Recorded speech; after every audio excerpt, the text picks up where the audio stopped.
ವಿಜಯಪುರ ಜಿಲ್ಲೆಯ ಬಬಲೇಶ್ವರ ವಿಧಾನಸಭಾ ಕ್ಷೇತ್ರ ಐತಿಹಾಸಿಕ ಕ್ಷೇತ್ರ. 12ನೇ ಶತಮಾನದಲ್ಲಿ ಕಲ್ಯಾಣದಲ್ಲಿ ನಡೆದ ಮಹಾಕ್ರಾಂತಿಯ ನಂತರ ಶರಣ ಹರಳಯ್ಯ 63 ಶರಣರೊಂದಿಗೆ ಶೇಗುಣಸಿ ಹೊರವಲಯದಲ್ಲಿ ಕೆಲಕಾಲ ತಂಗಿದ್ದ ಹರಳಯ್ಯನ ಗುಂಡಿ ಇರೋದು ಇದೇ ವಿಧಾನಸಭಾ ಕ್ಷೇತ್ರದಲ್ಲಿ.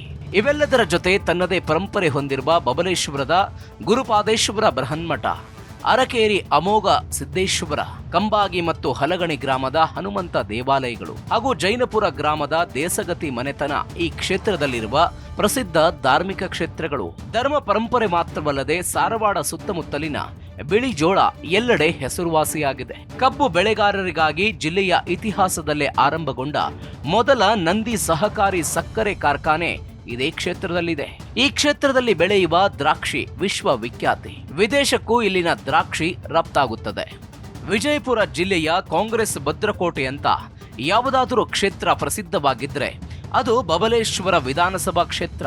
ಆರಂಭದಲ್ಲಿ ತಿಕೋಟ ಹೆಸರಿನಿಂದ ಗುರುತಿಸಲಾಗ್ತಿದ್ದ ಈ ಕ್ಷೇತ್ರ ಸದ್ಯ ಬಬಲೇಶ್ವರ ವಿಧಾನಸಭಾ ಕ್ಷೇತ್ರವಾಗಿ ಬದಲಾಗಿದೆ. 2008ರಲ್ಲಿ ಕ್ಷೇತ್ರಗಳ ಮರು ವಿಂಗಡಣೆ ಆದ ಬಳಿಕ ಬಬಲೇಶ್ವರ ಅಂತ ನಾಮಕರಣಗೊಂಡು ತಿಕೋಟದ ಒಳಗೆ ವಿಲೀನವಾಯಿತು. 2008ರಿಂದ ಸತತವಾಗಿ ಕಾಂಗ್ರೆಸ್ನಿಂದ ಎಂಬಿ ಪಾಟೀಲ್ ಗೆಲ್ತಾ ಬರ್ತಾ ಇದ್ದು 2023ರಲ್ಲೂ ಗೆಲುವಿನ ಬಾವುಟ ಹಾರಿಸಿದ್ದಾರೆ.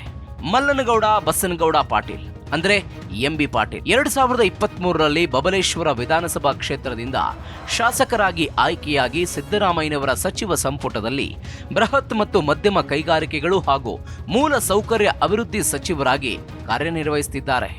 ಇವರ ತಂದೆ BM ಪಾಟೀಲ್ 1967ರಲ್ಲಿ ಮೊದಲ ಬಾರಿಗೆ ವಿಜಯಪುರ ನಗರ ಕ್ಷೇತ್ರದಿಂದ ಶಾಸಕರಾಗಿ ಆಯ್ಕೆಯಾಗಿದ್ರು. ಅದಾದ ನಂತರ ಒಟ್ಟು 5 ಬಾರಿ ಶಾಸಕರಾಗಿ 2 ಬಾರಿ ವಿಧಾನ ಪರಿಷತ್ನ ಸದಸ್ಯರಾಗಿ ಆಯ್ಕೆಯಾಗಿದ್ರು. 1968ರಲ್ಲಿ ವೀರೇಂದ್ರ ಪಾಟೀಲ್ ಅವರ ಸಚಿವ ಸಂಪುಟದಲ್ಲಿ ಪೌರಾಡಳಿತ ಸಚಿವರಾಗಿ ಕಾರ್ಯನಿರ್ವಹಿಸಿದ್ರು. ತಮ್ಮ ತಂದೆ BM ಪಾಟೀಲರ ನಿಧನದ ನಂತರ 1991ರಲ್ಲಿ 27ನೇ ವಯಸ್ಸಿಗೆ ತಿಕೋಟ ಕ್ಷೇತ್ರದ ಉಪಚುನಾವಣೆಯಲ್ಲಿ ಎಂಬಿ ಪಾಟೀಲರು ಸ್ಪರ್ಧಿಸಿ ಪ್ರಥಮ ಬಾರಿಗೆ ವಿಧಾನಸಭೆ ಪ್ರವೇಶ ಮಾಡಿದ್ರು. 1994 ಮತ್ತು 1999ರಲ್ಲಿ ನಡೆದ ವಿಧಾನಸಭಾ ಚುನಾವಣೆಯಲ್ಲಿ ಶಿವಾನಂದ ಪಾಟೀಲ್ರ ವಿರುದ್ಧ ಎಂಬಿ ಪಾಟೀಲರು ಸೋಲು ಅನುಭವಿಸಿದ್ರು. 1998ರಲ್ಲಿ ವಿಜಯಪುರ ಲೋಕಸಭಾ ಕ್ಷೇತ್ರದಿಂದ ಸ್ಪರ್ಧಿಸಿ ಲೋಕಸಭೆಗೆ ಆಯ್ಕೆಯಾಗಿದ್ದ ಪಾಟೀಲ್ರು 2004ರಲ್ಲಿ ಮತ್ತೆ ರಾಜ್ಯ ರಾಜಕಾರಣಕ್ಕೆ ವಾಪಸ್ಸಾಗಿ ತಿಕೋಟ ಕ್ಷೇತ್ರದಿಂದ ಶಾಸಕರಾದರು. ಇದಾದ ಬಳಿಕ 2008, 2013, 2018 ಹಾಗೂ 2023ರಲ್ಲಿ ವಿಜಯಪುರ ಜಿಲ್ಲೆಯ ಬಬಲೇಶ್ವರ ವಿಧಾನಸಭಾ ಕ್ಷೇತ್ರದಿಂದ ಸತತವಾಗಿ ಆಯ್ಕೆಯಾಗ್ತಿದ್ದಾರೆ. 2013ರಲ್ಲಿ ಸಿದ್ದರಾಮಯ್ಯನವರ ಸಂಪುಟದಲ್ಲಿ ಜಲಸಂಪನ್ಮೂಲ ಸಚಿವರಾಗಿದ್ದ ಪಾಟೀಲ್ರು 2018ರಲ್ಲಿ HD ಕುಮಾರಸ್ವಾಮಿ ಸಂಪುಟದಲ್ಲಿ ಗೃಹ ಸಚಿವರಾಗಿದ್ದರು. ಇದೀಗ ಸಿದ್ದು ಸಂಪುಟದಲ್ಲಿ ಮತ್ತೆ ಸಚಿವರಾಗಿದ್ದಾರೆ. ಈ ಕ್ಷೇತ್ರದ ರಾಜಕೀಯ ಹಿನ್ನೆಲೆ ನೋಡಿದರೆ ಇಲ್ಲಿಯವರೆಗೆ ಉಪಚುನಾವಣೆ ಸೇರಿದಂತೆ ಒಟ್ಟು 16 ಚುನಾವಣೆಗಳಲ್ಲಿ 12 ಬಾರಿ ಕಾಂಗ್ರೆಸ್ ದಿಗ್ವಿಜಯ ಸಾಧಿಸಿದೆ. ಜನತಾದಳ, GNP, NCO, ಬಿಜೆಪಿ ತಲಾ 1 ಬಾರಿ ಈ ಕ್ಷೇತ್ರವನ್ನ ಗೆದ್ದಿವೆ. ಈ ಕ್ಷೇತ್ರದ ಪ್ರಥಮ ಶಾಸಕರಾಗಿದ್ದ ಚನ್ನಬಸಪ್ಪ ಅಂಬಲಿ ಸ್ವಾತಂತ್ರ್ಯ ಹೋರಾಟಗಾರರಾಗಿದ್ರು. ಅವರು ಮುಂದೆ ಕೆಪಿಸಿಸಿ ಅಧ್ಯಕ್ಷ ಸ್ಥಾನವನ್ನು ಅಲಂಕರಿಸಿದ್ರು. ಕರ್ನಾಟಕದ ಸರ್ದಾರ್ ಪಟೇಲ್ ಎಂಬ ಕೀರ್ತಿಗೆ ಭಾಜನರಾಗಿದ್ರು. ಇನ್ನು ಎಂಬಿ ಪಾಟೀಲ್ ಅವರ ತಂದೆ BM ಪಾಟೀಲ್ ಅವರು ಈ ಕ್ಷೇತ್ರದಿಂದ 3 ಬಾರಿ ಜನಪ್ರತಿನಿಧಿಯಾಗಿದ್ರು. ಈ ಕ್ಷೇತ್ರದಲ್ಲಿ ಎಂಬಿ ಪಾಟೀಲ್ರ ಕುಟುಂಬಕ್ಕೆ ಹೆಚ್ಚು ಅವಕಾಶ ಕೊಟ್ಟಿರೋದು ವಿಶೇಷವಾದದ್ದು. 1962ರಲ್ಲಿ ಶಾಸಕರಾಗಿದ್ದ BM ಪಾಟೀಲ್ರು 1983ರ ಚುನಾವಣೆಯಿಂದ ಆರಂಭಿಸಿ 1985 ಹಾಗೂ 1989ರಲ್ಲಿ ಸತತ 3 ಬಾರಿ ಜಯಗಳಿಸಿದ್ರು.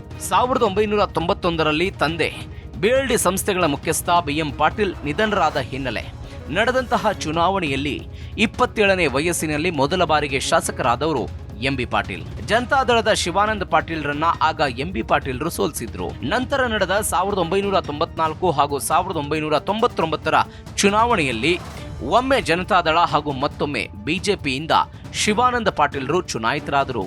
ಕಳೆದ 4 ಚುನಾವಣೆಗಳ ಚಿತ್ರಣ. 2008ರ ಕರ್ನಾಟಕ ವಿಧಾನಸಭಾ ಚುನಾವಣೆಯಲ್ಲಿ ಕಾಂಗ್ರೆಸ್ನಿಂದ ಸ್ಪರ್ಧಿಸಿದ್ದ ಎಂಬಿ ಪಾಟೀಲ್ 55,525 ಮತಗಳನ್ನು ಪಡೆದುಕೊಂಡಿದ್ದರು.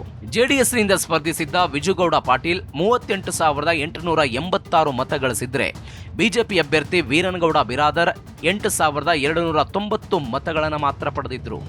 ಈ ಮುಖಾಂತರ 16,639 ಮತಗಳ ಅಂತರದಿಂದ ಎಂಬಿ ಪಾಟೀಲ್ ಜಯಗಳಿಸಿದ್ರು. 2013ರಲ್ಲಿ ಮತ್ತೆ ಎಂಬಿ ಪಾಟೀಲ್ ಕಾಂಗ್ರೆಸ್ನಿಂದ ಕಣದಲ್ಲಿದ್ದು 62,061 ಮತ ಪಡೆದರೆ ಜೆಡಿಎಸ್ನಿಂದ ಕಣದಲ್ಲಿದ್ದ ವಿಜುಗೌಡ ಪಾಟೀಲ್ 57,706 ಮತ ಪಡೆದುಕೊಂಡರು. ಬಿಜೆಪಿಯ ಎಂಎಸ್ ರುದ್ರಗೌಡರ್ 4,067 ಹಾಗೂ ಕೆಜೆಪಿಯ ಬಸಪ್ಪ ಹೊನವಾಡ 2,646 ಮತಗಳನ್ನು ಪಡೆದರು.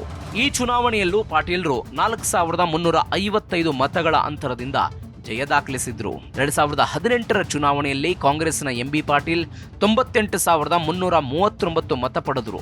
ಈ ಹಿಂದೆ ಜೆಡಿಎಸ್ನಿಂದ ಸ್ಪರ್ಧಿಸಿದ್ದ ವಿಜುಗೌಡ ಪಾಟೀಲ್ ಈ ಚುನಾವಣೆಯಲ್ಲಿ ಬಿಜೆಪಿಯಿಂದ ಸ್ಪರ್ಧಿಸಿ 29,719 ಮತ ಪಡೆದು ಸೋತರು. 2023ರಲ್ಲಿ ಎಂಬಿ ಪಾಟೀಲ್ 93,923 ಮತ ಪಡೆದು ಮತ್ತೊಮ್ಮೆ ವಿಜೇತರಾಗಿದ್ದಾರೆ. ವಿಜುಗೌಡ ಪಾಟೀಲ್ ಬಿಜೆಪಿಯಿಂದ ಸ್ಪರ್ಧಿಸಿ 78,707 ಮತಗಳನ್ನು ಪಡೆದು ಸೋಲು ಅನುಭವಿಸಿದರು. ಬಬಲೇಶ್ವರ ವಿಧಾನಸಭಾ ಕ್ಷೇತ್ರದ ಜಾತಿವಾರು ಪ್ರಾಬಲ್ಯ.